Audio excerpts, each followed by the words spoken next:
Tänäkin tehän ne hatin ne tuotikat maitolta tosta taat ei taron lentähän raakitikat han ne on jupita tiitti.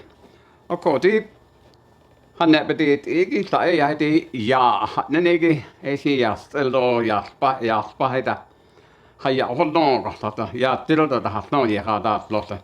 Aron de hat sit halle ha eitä biotikat ja akeda jo ahata grande أخذت الكاي هديك ها سيدي يس هذا ده hat sit ha sin ekes lahot näte ahot ego penasni to penigi ei hedikat ja tahni ket haholla ako ei sit hanne taas anko penket hahuille tole. Among our people there are stories about things that we kind of forget and don't realize how important they are as teachings. The story about the two boys when they made their journey to their father that carries the sun across the sky and requested various weapons so that they could come back and destroy all of the monsters and that were harming and killing our people. And so there were many things, the evil monsters, and we still have many of those monsters in the world today. They have been brought back to life. And they are brought back to life because people choose to do the same things that they did when they brought them to life the first time. As our stories are told, that's what we see. But when the hero twins is what they are called, but to us it's understood to be two boys. And the two boys, after they were given the weapons, they came back and they did away with all of these monsters that were killing our people. But they took the time to listen to the various things, monsters that were in the world, and listen to them and say, this is why you must let me continue to live. And people like Old Lady Winter, Chayasa is what they call it, and that was the Winter Lady. Every winter she would come and she would cause the snows and the cold and everything else. And it caused the death of many people. And that was one of the monsters that they allowed to live. Another one, of course, very important is the poverty. Te is what they call poverty. There were two of them, very old. And when they came across them, they had tattered clothing and they had absolutely no property. They had nothing. And Naye is Gunna, the monster slayer, talked with them and they said, if you want to do away with us, do so. But if you let us live, there will be some benefit to it. It will make it so that the Neh will never be lazy. They will get up and they will, when their clothing wear out, they will make new ones and make them beautiful and keep themselves clean and so on. But there also was in that particular part of Yah, which is the lice. Lice would be allowed to remain on the earth, and even though it caused discomfort and everything else, that there was a purpose to leave the lice and allow the lice to remain among the Deneh. They were told, if you have lice, that will give you time to sit down quietly with each other and converse. You will help each other. You will communicate with one another while you are picking the lice off of each other. Ahango is what they would say. And then I saw this in my younger years where someone would come to visit and then somebody would say, that would mean, I have lice in my hair. Maybe could you help me? And so they would untie their hair and they would pull out the lice and then they would do away with them.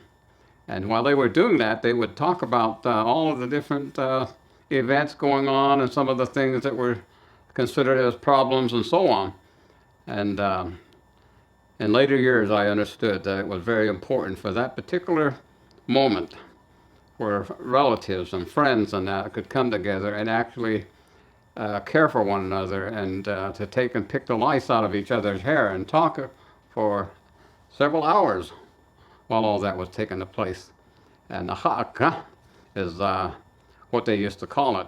And I myself, I had lice several times while I was growing up. And I remember my grandmother would say, "Hako nash, huh?" And she would take me, set me down and pick the lice from my hair.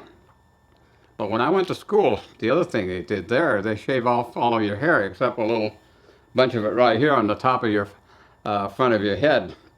And they leave a little, maybe 1 or 2 inches of a patch of hair right there at that spot, and the rest of the hair would be removed. And so with the hair gone, they would say the lice would be removed. And later on, of course, when I went to the military, this was during the mid-60s, and a lot of guys had long hair. And I can remember how you sat down in that barber chair at MCRD, and they would take the clippers and just take and remove your hair, and would make you a skinhead in just a minute or so. But the other thing I noticed is that some of these recruits had lice in their hair. And afterwards, when the hair was removed, I could see where the lice had been very active on their skull.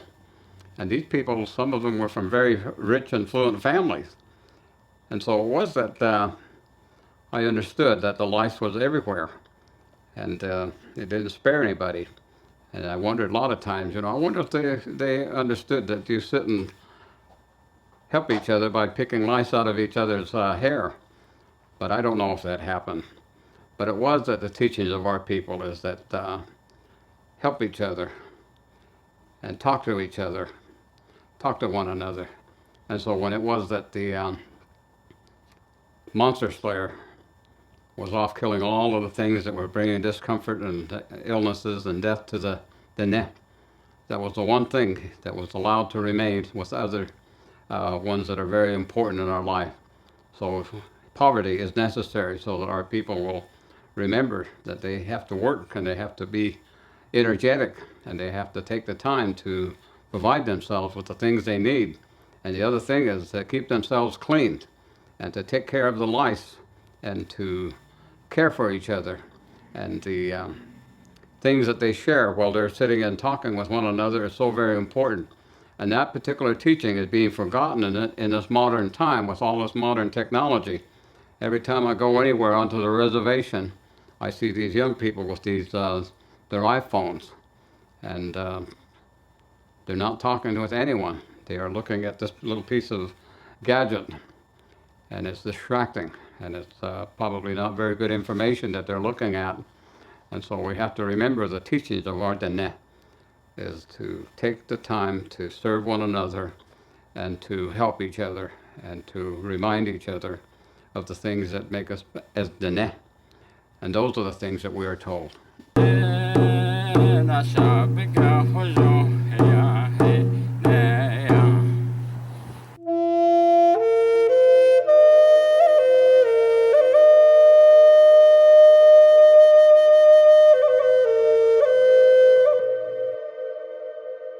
Hey, thanks for watching our videos. If you like what you see, don't forget to subscribe and hit that notification bell so you never miss one of our uploads. Also, head over to our website, NavajoTraditionalTeachings.com. Sign up for our email list. Okay.